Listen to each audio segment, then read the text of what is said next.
A major new report is reigniting debate about the future of the York branch of the royal family. King Charles is reportedly moving to end the London housing arrangements long enjoyed by Princess Beatrice and Princess Eugenie, in what insiders describe as part of a broader effort to streamline royal operations and reshape the use of palace properties.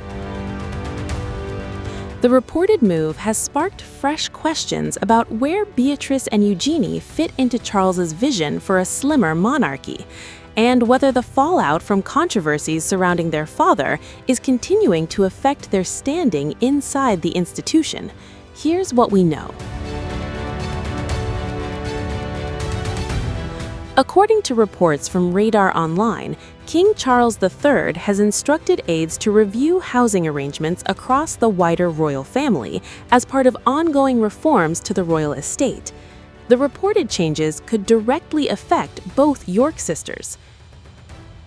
Princess Beatrice is said to currently have access to an apartment at St. James's Palace, while Princess Eugenie is linked to accommodation within the Kensington Palace estate.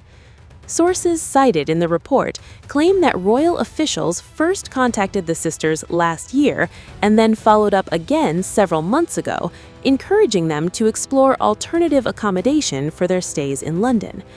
If true, the move would represent a significant symbolic shift.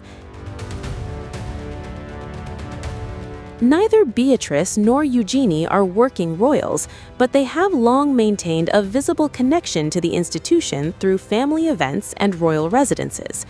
According to palace insiders quoted in the report, the decision is being framed internally as an administrative matter tied to efficiency and long-term planning, rather than punishment. One aide reportedly said the current arrangements are not viewed as a permanent entitlement and that palace properties should be used in a way that better reflects the king's long-term plans for the monarchy. That language is important. For years, Charles has spoken about creating a slimmed-down monarchy, a smaller core group of working royals focused on official duties and public service. Supporters of that approach argue that maintaining numerous residences and privileges for extended family members no longer reflects modern expectations of the monarchy. Critics, however, say the latest move risks further isolating the York sisters, who many believe have already paid a heavy reputational price because of controversies surrounding their father, Andrew Mountbatten-Windsor. Reports suggest the implications go beyond simple housing logistics.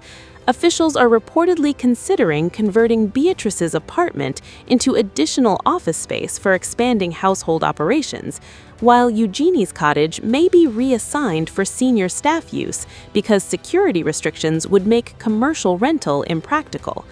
In other words, these properties are being viewed less as family residences and more as operational assets within the royal estate. The timing is also significant. The report arrives amid renewed scrutiny of royal property arrangements and after recent revelations about accommodation costs connected to non-working royals. Public debate over royal finances has intensified in recent months, placing additional pressure on the palace to demonstrate efficiency and accountability. But the human side of the story is harder to ignore. According to the report, Princess Anne is said to be deeply concerned about what she views as the increasing marginalization of her nieces. Sources claim Anne believes Beatrice and Eugenie have conducted themselves with dignity despite years of uncomfortable headlines and public scrutiny linked to their father's controversies. One insider reportedly described the sisters as collateral damage in a situation that was not of their making. That perspective is likely to resonate with many royal watchers. Unlike some other members of the extended royal family, Beatrice and Eugenie have generally avoided public scandals of their own. Both have pursued careers outside full-time royal duties, maintained relatively low-key public profiles, and continued supporting family events when invited. Yet their association with Andrew has inevitably shaped public perception. The report also suggests that tensions may exist within the palace over how the York family should be treated going forward. According to unnamed sources, Princess Anne favors a more compassionate approach, while Queen Camilla is said to support a more limited public role for the York branch of the family. As with many palace stories, it's important to note that much of this reporting is based on unnamed sources and has not been publicly confirmed by Buckingham Palace. The palace rarely comments on private family arrangements or internal discussions. Still, the broader theme aligns with a direction Charles has pursued for years, reducing the number of royals receiving official support, focusing resources on working members of the family, and modernizing how the monarchy operates. That strategy has already affected several members of the wider royal family in different ways. For Beatrice and Eugenie, however, the issue is especially sensitive because it touches both status and symbolism. Losing access to royal accommodation would not simply be about finding another place to stay in London. It would signal a clearer boundary between the core working monarchy and the extended royal family. And in royal life, symbolism matters enormously. The sisters have already been notably absent from several high-profile royal occasions in recent months, including the Chelsea Flower Show. There are also suggestions they may not appear among the main royal family contingent at Royal Ascot this summer.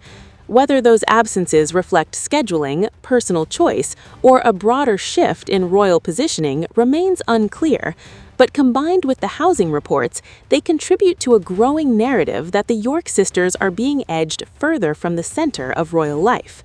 For King Charles, the challenge is balancing modernization with family loyalty. A slimmer monarchy may appeal to some taxpayers and constitutional reformers, but moves perceived as sidelining family members can also create public sympathy for those affected. That tension has defined much of Charles's reign so far.